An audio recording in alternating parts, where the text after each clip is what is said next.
Dầu, đổ dầu lên. Để chảo nóng rồi.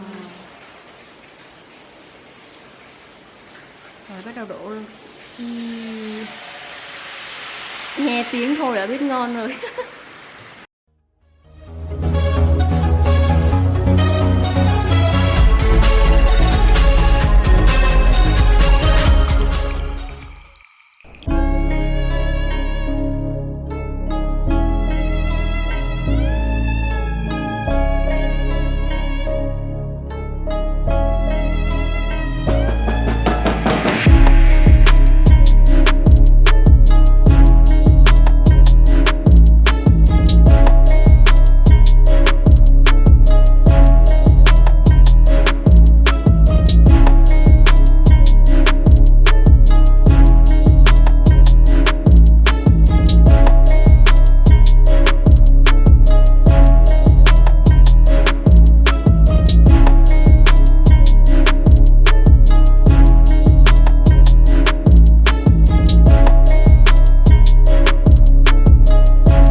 Chứ ngon.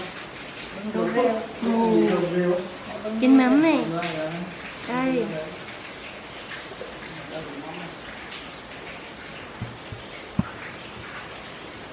Đây, chén mắm. Nhìn quá hấp dẫn luôn.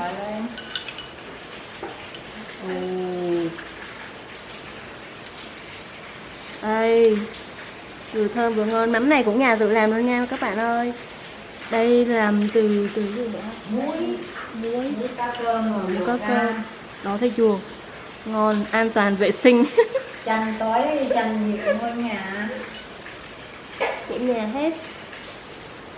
Đổ cái món Tự cung tự cấp. chấm vô, chấm ăn thử. Đây, đây. Kê gian đây con đi. Rồi, quay Đây, lên. em mới.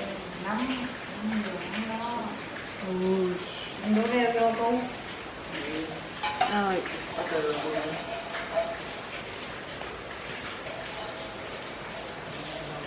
Mưa mà.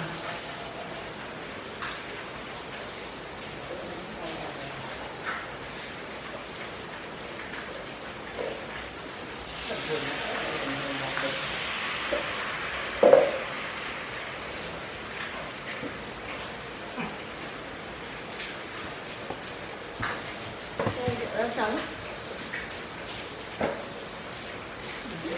Đây nha, rau sống nha. Rau sống này cũng của nhà luôn, nhà làm luôn. Mình không cần mua. Mình lách. Thơm đâu. Đầy đủ tất cả các sản phẩm trong rồi. Rồi bây giờ mình lấy thử một cái này. Là bánh tráng kìa. Thử một cái.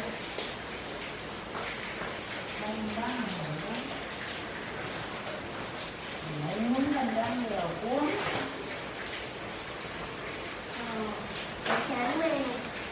Rang cuốn. Đây là bánh tráng cuốn mình định luôn nha. Rất là to. Cái này mình sẽ nhúng nước đã, sau đó mình ăn, mình cuốn rau sống ăn bình thường đó. Bánh tráng. Xong. Rang cuốn. Còn đây chín. Đây cũng là bánh tráng gạo, bánh tráng chín này. Rồi bây giờ mình sẽ thử nha. Cái này nhúng nước chút đã ha.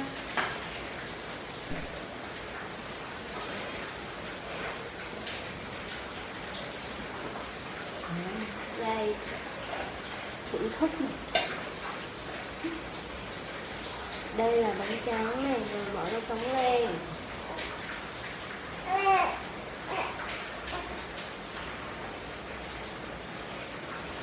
Ra cái tô. Ngọt. Tráng. Bút tròn. Ngon. Rồi, viết cá. Rồi lấy cái cá nữa. Cũng dài. Ra hứng.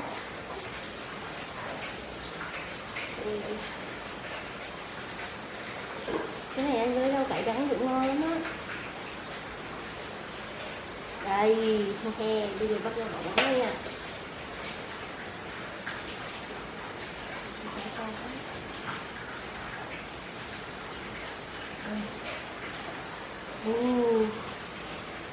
Bánh tráng.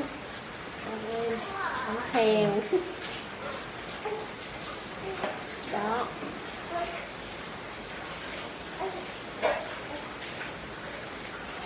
Đây, thành quả đây. Trong cái bánh xèo này còn có thịt nạc băm nữa nha.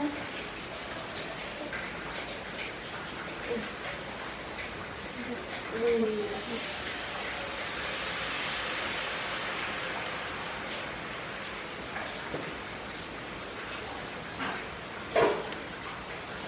nước mắm này. Thử nè. Để sao chung.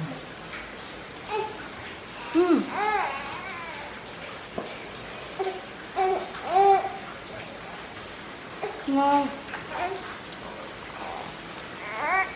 Đây.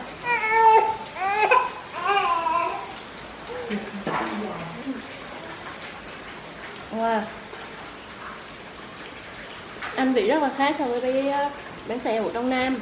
Tại vì cái này là mình làm hoàn toàn bằng gạo và bằng những cái vật liệu mình tự có, cho nên là ăn cảm giác nó tươi hơn, nó tươi ngon hơn bình thường. Thành cái sao trộn đấy.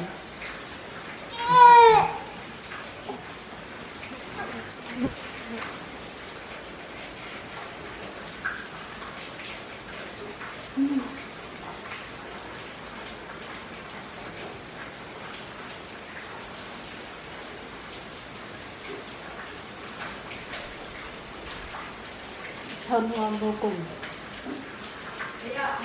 Và cách làm cái đổ bánh xèo này cũng rất là dễ. Mấy con cuốn mà có cuốn lăn xèo em nó nhanh. Đó cái cuốn nó đi. Ngon quá ngon luôn.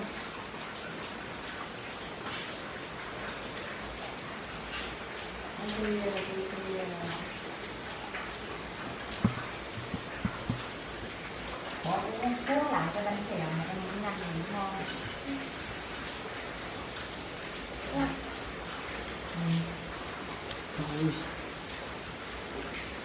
Hấp dẫn tuyệt vời. Chén nước chấm.